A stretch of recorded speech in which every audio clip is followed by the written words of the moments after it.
We are at 1269. Cool spot in the Grove that sells dope ass sunglasses. The best sunglasses The best. I've ever seen in my life. It's an incredible experience just walking in here. Eric, the owner, good friend of ours, curates an incredible collection and really educates the consumer on this high level eyewear. What's good, Jay? Yo, Eric. Nice to see you, dog. Brother, what's up, man? All good, yourself? Hey, man, thanks for having us, brother. Hey, all good, all good. We could set up here real quick. Okay, sure. They move some pieces around, and we'll take a look at what you brought. Wow, man. No, but this just walking in here blows me away every single time. Why is that? It's the vibe that you have curated here. I'm sure it has something to do with your personality, bro. Of course, of course. It's very much our little passion for the past 10 years, my brother and I. Okay.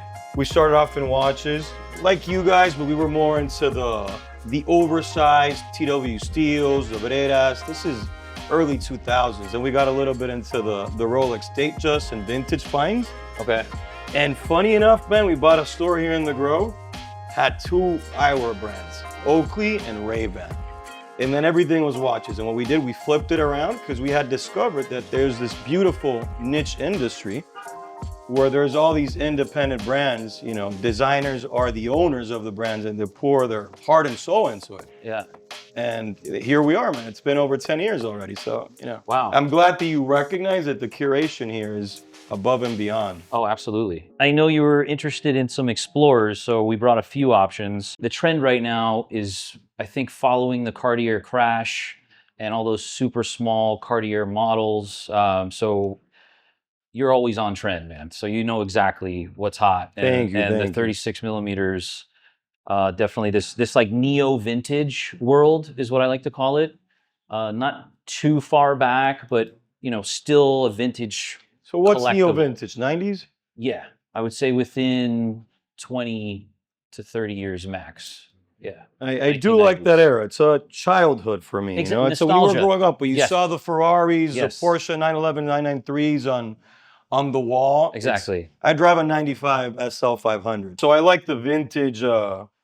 Anything vintage to me has a bit more of a personality. We live in Miami. It's a city that there's a big affluent community. Everybody's trying to wear the biggest and greatest. So I respect more the... Miami could have a lack of personality in some aspects too, right? So like to stand out as someone that appreciates personality and character and style, first off, the Explorer 1 just falls perfectly into that category. How do you feel about that request? I don't think you get that many clients requesting a Explorer 1, do they? Not that many. Right? No, not that many. People are usually looking for that bigger timepiece. Sure, it's a little more special. Well, something that's most of the market is looking to make a statement, an in-your-face statement, let's say. But I think the Explorer 1s are this subtle statement, understated, of you know exactly what you're wearing and people can appreciate and notice that. So props to you for exploring this route. Yeah. And is there a particular, because obviously I requested the 90s, but you also brought in the latest reference. Yes. What do you think are the pros and cons here? I usually take care of my things, but I do want to wear a watch that I can beat on it in a nice way. I don't want to, it's not like I'm going to play ball with my friends with a watch, but something that it's rugged. I don't need to take it off. I can get in the ocean. Yes. Not worry too much about it. What are your thoughts there? I mean, the Explorer, that's exactly what it was made for. Like literally mountain climbing, Mount Everest was, I it's recall the pictures. That whole thing. So this would be that watch that you can literally never take off. I do feel that a newer reference will give you a little bit more durability, reliability. But at the end of the day, if it's a 1990s Explorer that's serviced and taken care of in the proper manner, you can bang it up as much as you want. Do you think there's some the old ones are going to go up in value at some point? Because I was reading, one of the blogs online, and back in the day, nobody really cared about a Rolex One. Yeah, yeah. And in the watch world, it's like, that's not even something that you should consider if you want it for it to go up in value or to. So these are what I would call safe investments, safe plays. The whole speculative asset investment class, I think for now, it's not that big of a thing anymore. Yes, vintage, like super vintage, 70s, 60s, those pieces, much like antique cars, do have that range of going up in value. Yeah. The neo vintage, I mean, there's not more being created, right? So, and I do think the consumer is becoming more educated about it, and demand is constantly going up for this range of what I call neo vintage. So yes, there's definitely a possibility of it going up in value, but I would only buy something that you love and want to collect and own is where, what I would recommend. Not buying it. Yeah, I for was it to go up in just value. curious about it. But 1,000%, these are the safest buys because the first reason is they've never shot up 3, 4, 5 times retail. I saw a little difference between this one and the other. It's a gap between I guess where the lug goes and where the bracelet starts. It's solid end links. So this is the older one though. This is still a 90s, huh? I have to check what year it is. Yeah, so I'm thinking this is the second, the double one, if I'm not mistaken, and this is a single digit. I think this is a 114270. So those are the little nuances that I still need to figure out. There's so many when dealing. I mean, just in the Explorer 1 range from 1980s to 2020, I think there's 6 or 7 different references. So and there's a Mark 1 dial, a Mark 2 dial. As an expert, obviously you know my world, you understand where I'm at. Yeah. What would you tell me? Should I just go with the one that just feels best on my wrist, or should I really dial into those little nuances and pick at them and decide from there? That's part of the fun, right? All right. That's part of the experience, the story. Yes, for sure. For sure. So you get to wear it with pride afterwards. But personally, I would go with the one that has the newest technology with the oldest roots, right? To have the best of both worlds. Okay. I like where we're going there. Yeah, that's what I would do and recommend, just because it's going to be a sturdier piece. What about prices? Because I know that the new one retails at $7,250. The older ones, I think they're usually at $5,000-6,000. That's the range. That's the range that we're looking at, right? Yeah. All right. Great. Yeah. So I mean, if it's a $2,000 difference, I mean, so you drive a what? A 2000 an SL? 95 a SL 500. Okay. So what's the difference between the 95 SL and the 98 SL? Let me tell you. So the bumpers are a little different. Okay, so there you go. The steering wheel changed. Okay, the so seats the bumpers are different. The bumpers are a little different here with the end links. So 95, it's the last year, still a generation 1, but it has the Bose sound system with a subwoofer, and it has the Mercedes emblem and the shifter. Okay. Those are the two things that you can really pick at. Okay. From a 95 to a 93. The steering wheel it's a little different from an early 90s and very much different from the newer one. So I like those little differences, but I don't want to bust your balls, with this. No, well, that's basically it. You have the solid end links versus the non, where this whole piece comes off. Okay. So that's why it's sturdier, right? Like I mean, it's not gonna come off, but it could. But it's harder for it to come off. Yeah. And what about it's built better, There's a difference in weight, if I'm not mistaken, right? A slight difference. Slightly, yeah. I like slightly. light watches. Yeah, this is still an old reference. Let me have the newest reference. Yeah, that's the new one there. Has to be a couple ounces, but it's there. You ever owned an Explorer yourself? I had the 39 Explorer 1. Yeah, I really enjoyed it. It's a nice I watch. did. Yeah, yeah. I like them both. It's a hard decision. It looks very good. It goes well with the way I dress and No, yeah, everything. man. So It's I like it. I like it that's a a lot. winner for sure. The one that I'm curious in, if we're gonna go down that rabbit hole, Yeah, you're yeah. inviting me to do that? Yes, please. All right, I love a perfect. challenge, Thank much you. like yourself. Thank you, thank you. So Yeah. there's one without the additional security clasp. This Yep. one, the T Yep. clasp or Yep. something. Uh-huh. And it's usually the one that the older date just with a Jubilee band have. Okay. It's cleaner, it looks more vintage. And I feel me wearing that watch, I would appreciate that a little more. Okay. That people see me, damn, he's wearing a date just, Listen, but this could be I- something handed off. I've never seen one. So You have, so that's what I'll you want, surprise you. I'll right? surprise you. That's exactly why you want it. Yeah, You yeah. know. So and I can appreciate that. Yeah, And as a so- collector, I'm sure you could too. Of course, So, of course. It's usually these spectacles that we have, this Oh, especially dude. Jacques Marie Mage and brands like Regards and Ivan, they produce in limited numbers. So Okay. they come with their certificate and everything. They run out and you can never find them again. Usually you have to go, on eBay, try to source one from a collector, but Is there these are pieces that also go up in value, so it's very special. Okay. So I'm a novice in the eyewear space. So I didn't even know Well, that. you have a pair of Tom Brown. You're there. Okay, okay. Right now you're But solely because I like them, and I didn't know there was this limited production or investment quality of eyewear. Dude, there is. Like that piece right now used to retail at $750. It's a piece that I could sell for $1,000, $1,200. It's not a huge markup, Oh, well, that just made But- my day. but it's definitely something that holds value. And I think as the owner and the one that's wearing it and enjoying it, Yeah. it brings you joy. That you bought Absolutely. something that you're not throwing your money away. It's an Yes. investment you can hand off to someone else, or you could keep it in your collection. 3 Yeah. years from now, you pull it out again and you go back to wearing it. So. Yeah.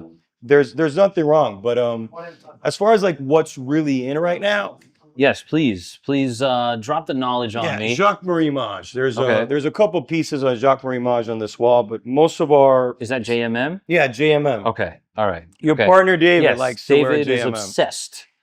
The way They're we- all obsessed. Everybody, bro. I know, everybody's obsessed, but the way that we display here, it's a little more based on not the brand, but it's based on the style. This is an acetate wall, which we have a few different brands. Acetate meaning this like plastic. This material. Okay. You're not wrong by calling it plastic, Okay. but the acetate, it's actually part man-made, part natural. Okay. It's made out of cotton fibers, and then it's mixed with other man-made materials to produce this rich-looking, moldable.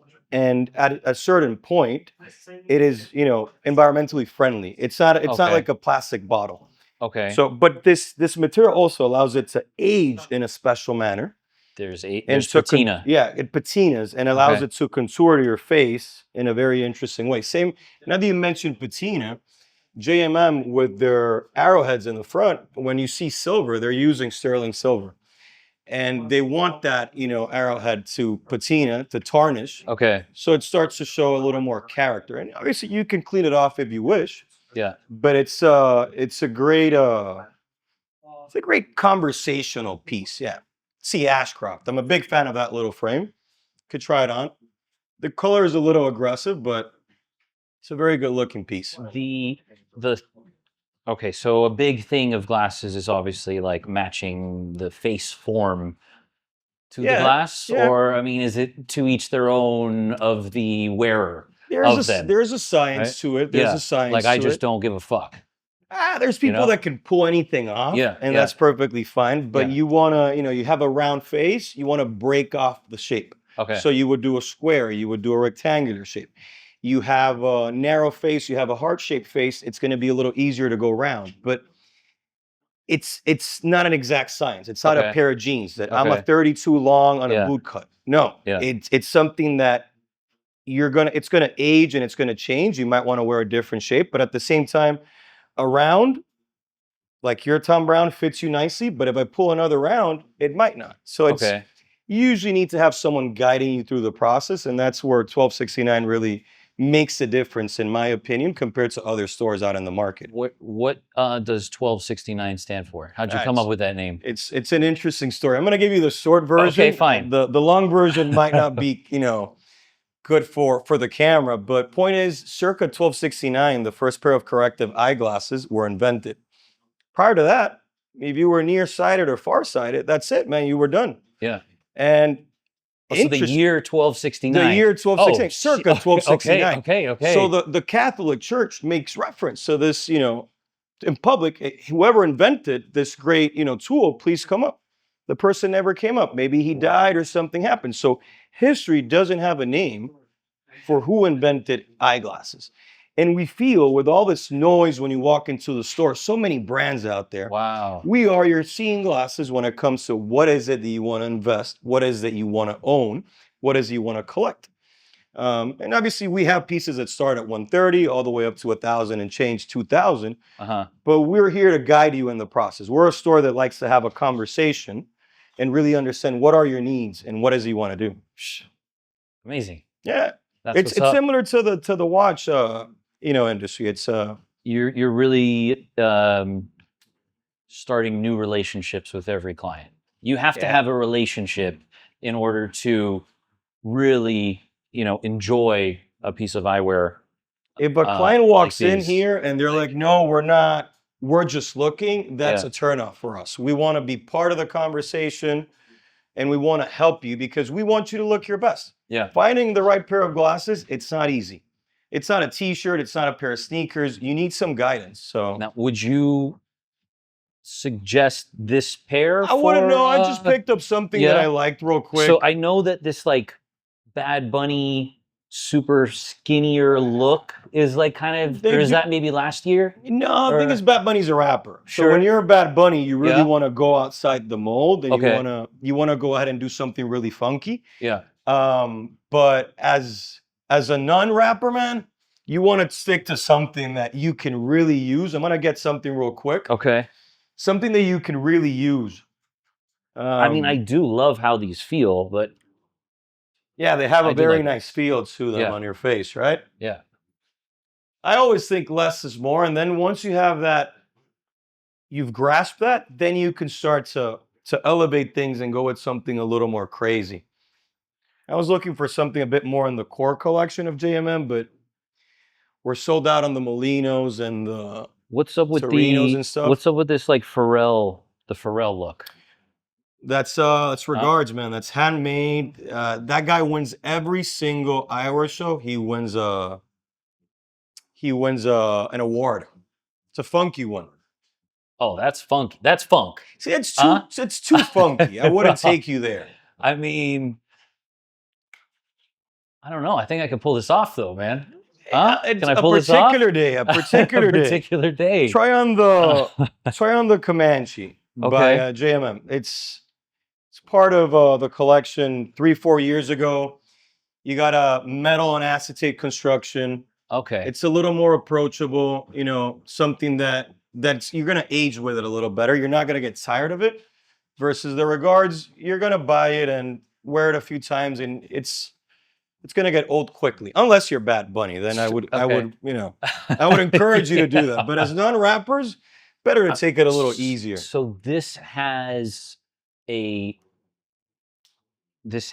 almost an eyeglass feel to it versus a sunglass feel. Is that like this hybrid feel? I would say it's the vintage vibes that they're offering, but I wouldn't say I wouldn't know why you think it's like I just feel so comfortable with them that I don't need to take them off. It's a lighter frame. You got an intermediate tint. You can wear on a sunny day. You can wear on an overcast day. It gives you a lot of versatility, and that's usually what you want. You don't want something heavy or something too dark, even though Miami's pretty sunny, but it's important to have several frames. It's a little overcast. Pick something that, brightens the day with a orange tint, a brown tint, a green tint with a little bit of yellow. It's very sunny, then you can pull out those very dark blues.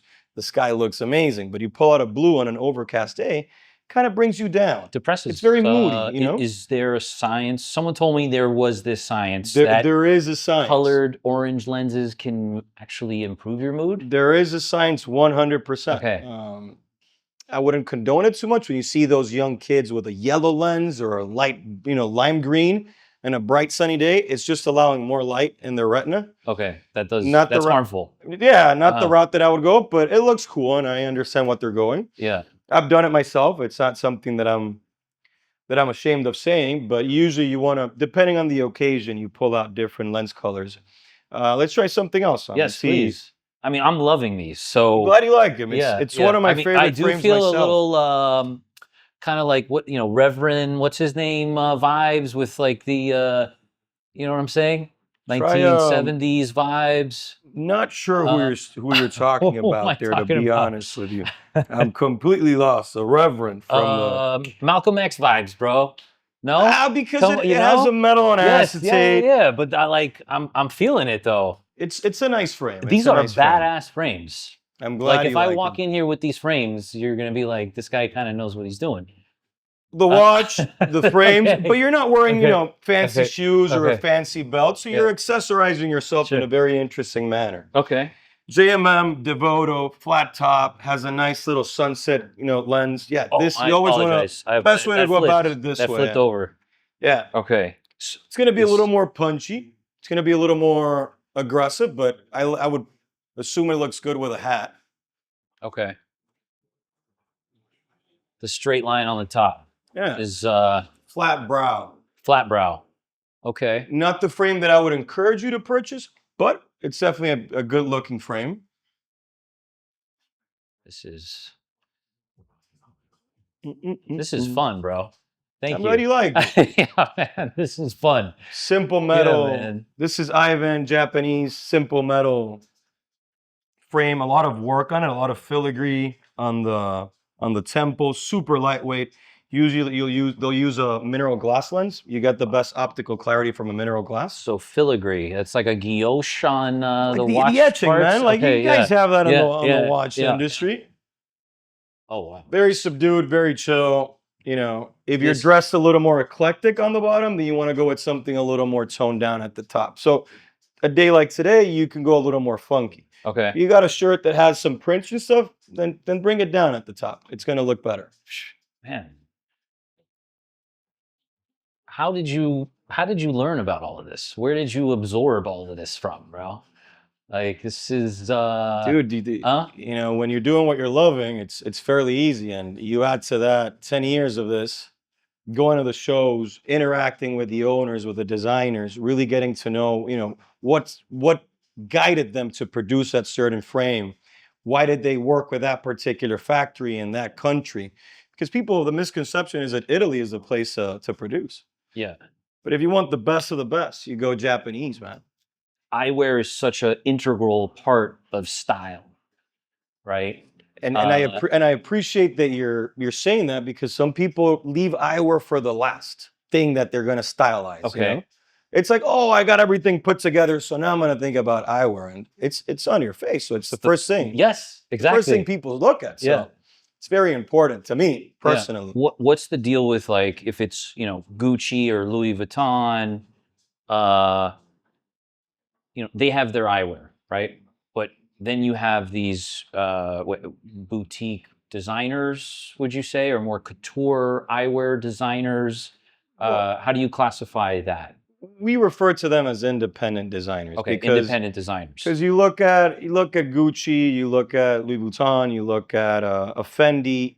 These are brands that are produced by large conglomerates that pretty much control the industry, and they have the licensing from these brands to produce them.